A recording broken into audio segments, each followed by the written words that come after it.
Auto spark বিডির পক্ষ থেকে আমি রাজু আহমেদ বলছিলাম।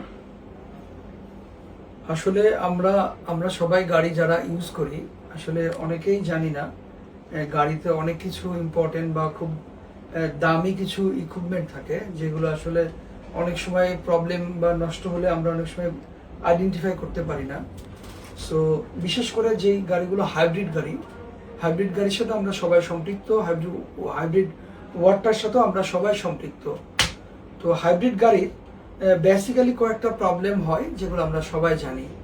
তার মধ্যে কমন প্রবলেম হচ্ছে হাইব্রিড ব্যাটারি একটা ইস্যু থাকে, আরেকটা ইস্যু হচ্ছে এর মধ্যে যে পাম্প মোটর এবং ব্রেক বুস্টার থাকে। এই জিনিসগুলো হয়তো আমরা সবাই অবগত না, রাইট? তো এই জিনিসগুলো নিয়ে আমরা আজকে একটু কথা বলার ট্রাই করব। সো আমরা দেখতেই পাচ্ছি প্রত্যেকটা গাড়িতে স্পেসিফিক কোড দিয়ে আসলে ব্রেক বুস্টার থাকে, হ্যাঁ, স্পেসিফিক কোড দিয়ে। যেমন এটা একটা এক্সজিও গাড়ির ব্রেক বুস্টার, এটার পার্ট নাম্বার হচ্ছে আমরা একটু দেখাই। এটার পার্ট নাম্বার JS, এই যে দেখাই এখানে JS, আমরা হয়তো জুম করলে বুঝতে পারছি। তো স্পেসিফিক পার্ট নাম্বার থাকে প্রত্যেকটা গাড়িতেই। তো দেখা যাচ্ছে এক্সজিও প্রত্যেকটা গাড়িতেই যে JS থাকবে পার্ট নাম্বার সেরকম কিছু না, এক একটা গাড়িতে এক এক রকম পার্ট কোড থাকে। সো এই পার্ট কোড ম্যাচ করে যদি আমরা গাড়িটির ব্রেক বুস্টার রিপ্লেস করতে পারি তাহলে আমাদের কোনো কিছু রিপ্লেস করার প্রয়োজন হয় না। অনেক ওয়ার্কশপ আছে যেটা করে অ্যাকচুয়ালি। দেখা যাচ্ছে অনেক সময় যেটা হয়, দেখা যাচ্ছে কিছু কিছু ব্রেক বুস্টার সিকুলার টাইপসের, হ্যাঁ, দেখুন JS, তারপরে FG, মানে কিছু কিছু আছে যেগুলো একটার সাথে একটা সিকুলার, যে একটা আছে JS আছে অথবা JF আছে, JFই লাগাইতে হবে এরকম না, হয়তো JSও ওটার সাথে সিকুলার থাকলে অনেক সময় দেখা সার্কিট বা অন্যান্য করে দেখা যাচ্ছে ইকুয়াল করে লাগানো যায়। সো আমরা চেষ্টা করি গাড়ির সাথে যে পার্ট নাম্বার, গাড়িতে রিকমেন্ডেড যে পার্ট নাম্বার থাকে ওই পার্ট নাম্বারের সাথে ম্যাচ করে আমরা ব্রেক বুস্টারগুলো সাধারণত লাগিয়ে থাকি।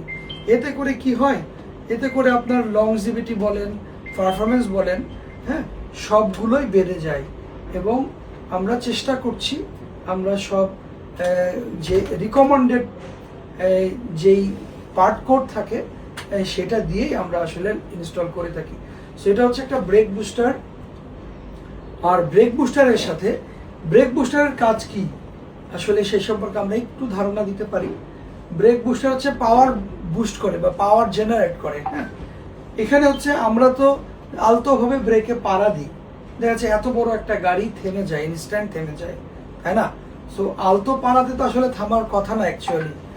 অনেক বড় গাড়ি দেখা যাচ্ছে পাড়া দিয়ে দাঁড়াই থাকতে হবে তারপরে হয়তো থামবে, এটা মানে সাধারণ হয় বা আমাদের চিন্তা এটা আসে।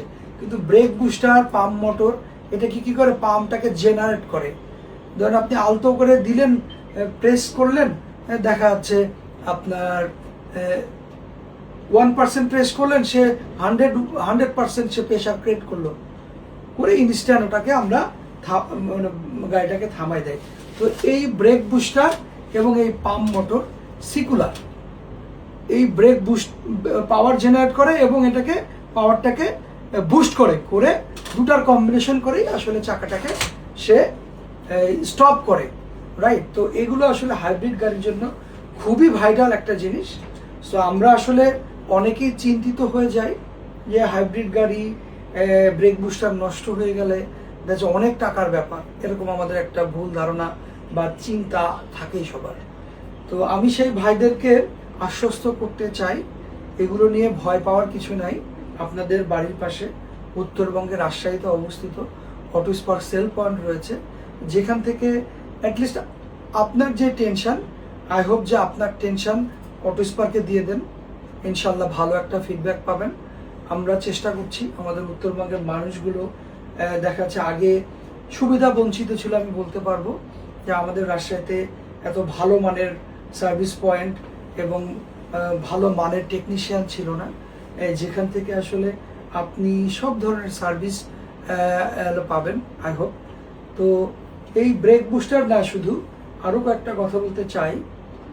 যে আমাদের আরও একটা মেন বা ভাইটাল ইকুইপমেন্ট থাকে হাইব্রিড গাড়িতে, সেটা হচ্ছে হাইব্রিড ব্যাটারি।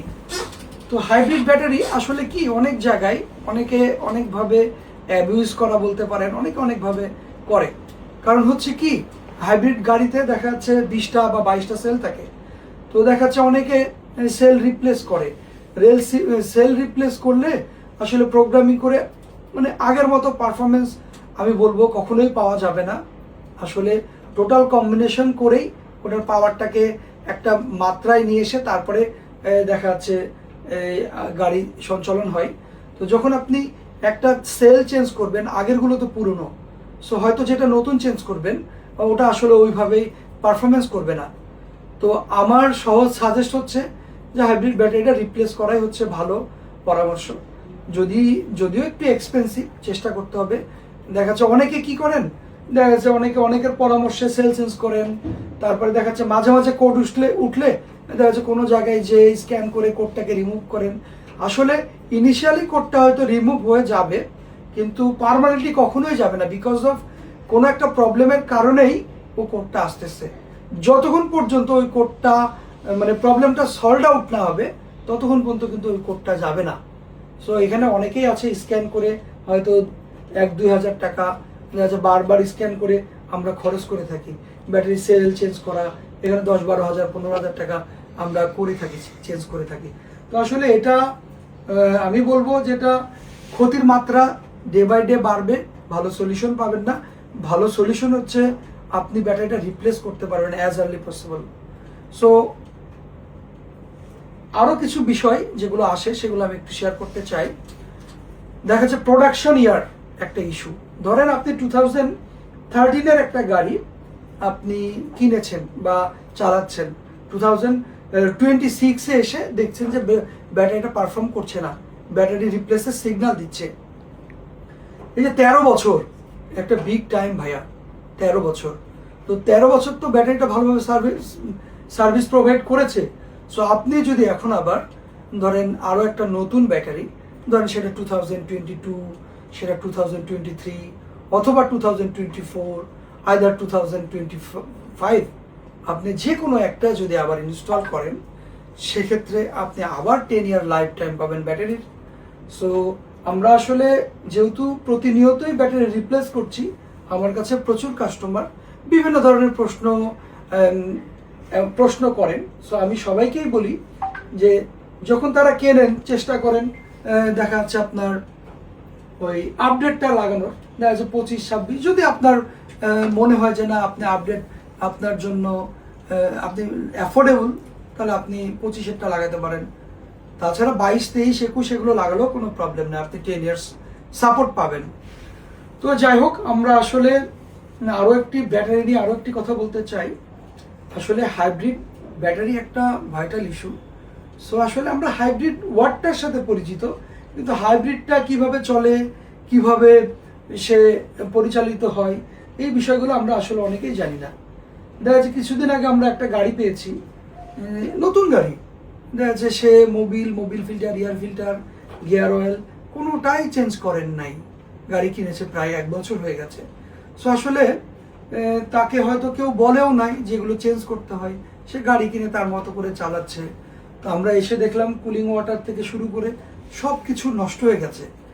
তো আমি আমার ভাই এবং বোনদেরকে সাজেস্ট করতে চাই যে একটা হাইব্রিড গাড়ি অন্তত 6 মাস পর পর একটা সার্ভিস করা উচিত। তাহলে হাইব্রিড ব্যাটারির পারফরমেন্স বা অন্যান্য ইঞ্জিন পারফরমেন্স আই হোপ যে ভালো পাবেন, আপনি সাফার আর হবেন না। মানে কি সার্ভিস করাতে পারেন আমি সেটা একটু বলতে চাই।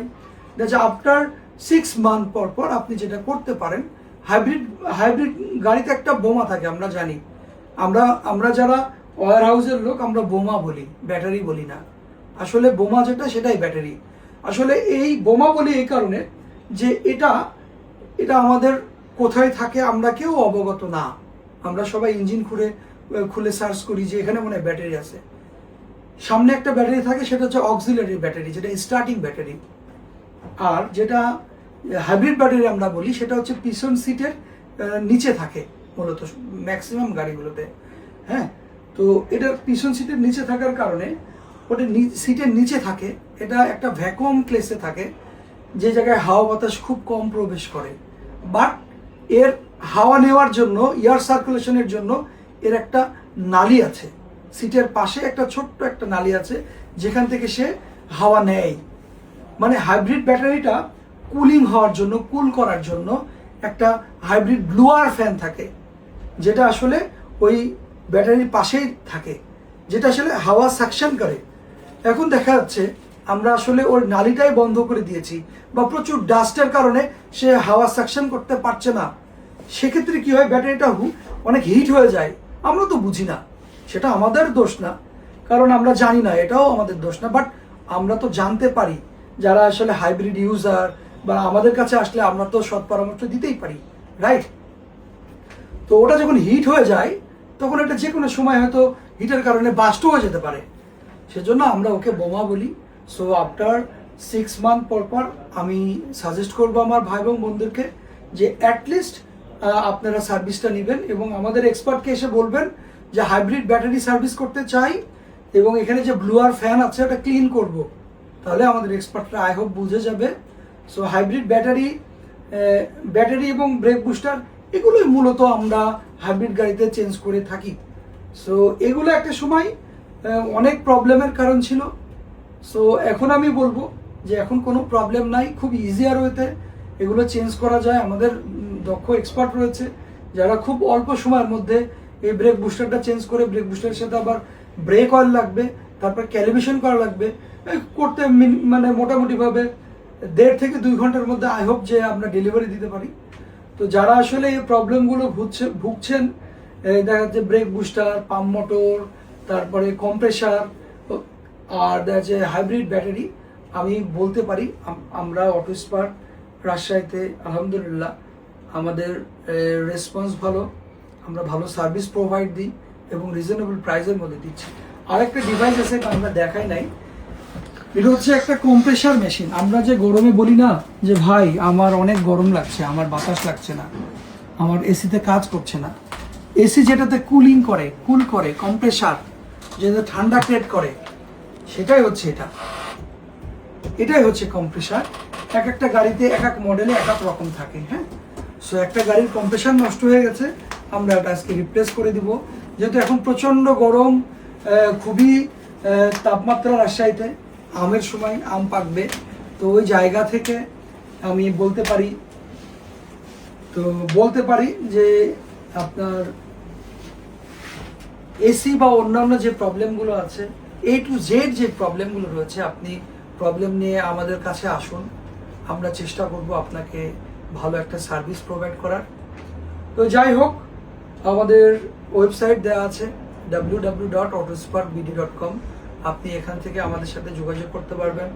আইদার আমাদের ফেসবুকে যে অটো স্পার্ক সেল সেন্টার অথবা অটো স্পার্ক সার্ভিস সেন্টার দিয়ে সার্চ করলেই আমাদের সাথে যোগাযোগ করতে পারবেন। সো ইনশাল্লাহ আবার নতুন কোনো সময় পেলে, আবার নতুন কোনো টপিকস নিয়ে, নতুন কোনো ইকুইপমেন্ট নিয়ে আপনাদের সাথে কথা হবে। সে পর্যন্ত সবাই ভালো থাকবেন, সুস্থ থাকবেন, আমাদের সাথে থাকবেন। আল্লাহ হাফেজ, আসসালামু আলাইকুম।